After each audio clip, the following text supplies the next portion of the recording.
Every year on June 3rd, millions of pilgrims gather at Namugongo.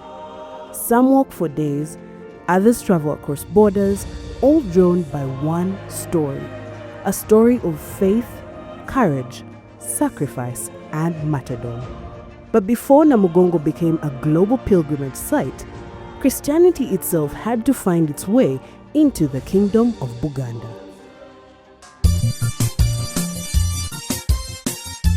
In 1878, the first caravan of Catholic missionaries, known as the White Fathers, left Marseille, France, on a mission to spread Christianity in Africa. Among them were Father Simeon Laudel, famously known as Mapera, and Brother Amans.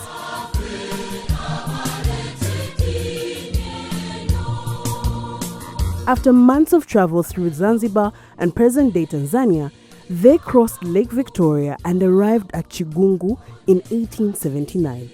Their journey into Uganda had begun.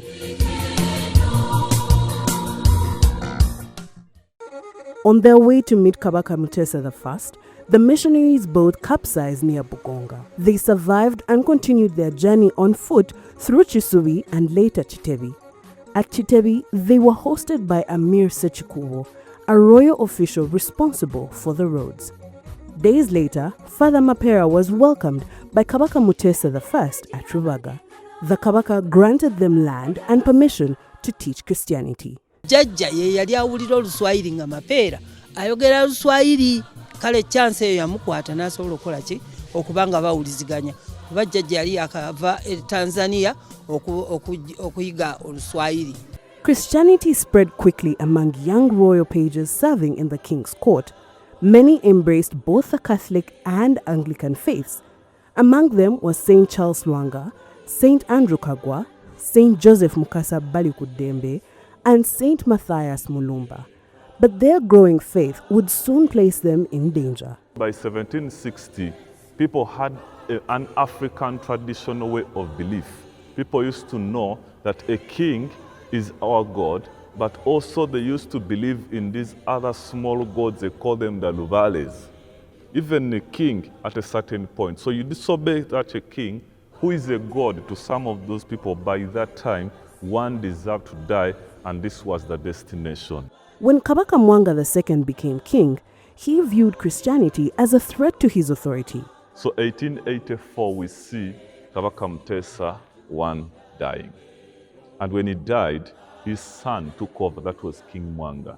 So King Mwanga by then was an 18-year-old young man who wanted authority, who wanted power. So when he took over, he looked at some of these people, the missionaries, diverting the only people from the way they used to worship to a Christian belief. He got disturbed because there was competing loyalty in certain instances.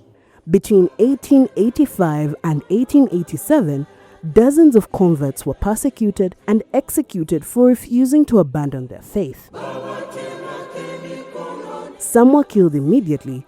The Kabaka had gone on a hunting expedition at the lake, but when he returned, he found that pages had not come to wait for him, and he was very annoyed, and he spears the first martyr, who's called Denis Sebugwa.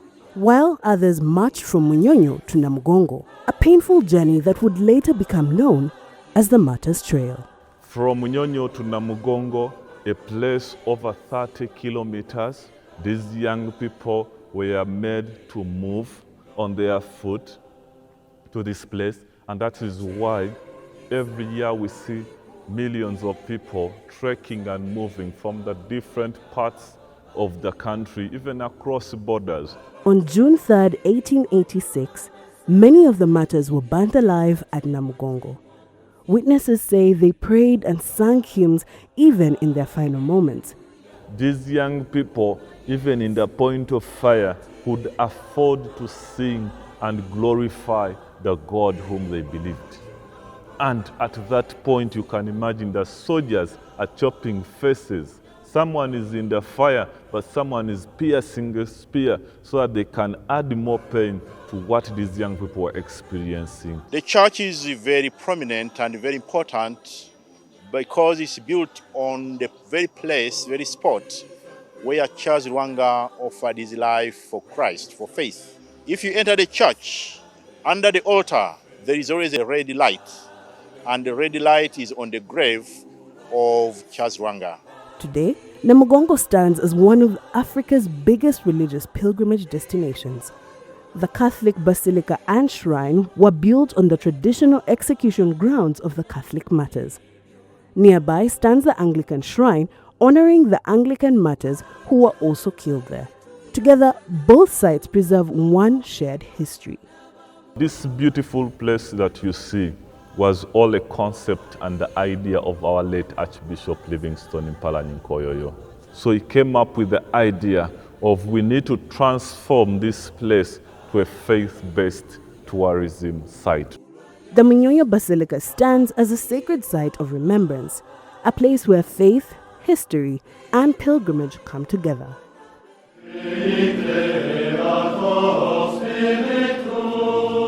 In 1920, the 22 Catholic martyrs were beatified by Pope Benedict XV.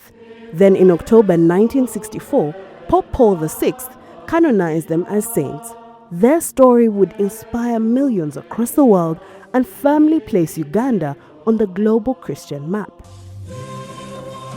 More than a century later, the Uganda Martyrs continue to inspire generations.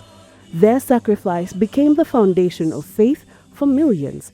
And every journey to Namugongo keeps their story alive. Brought to you by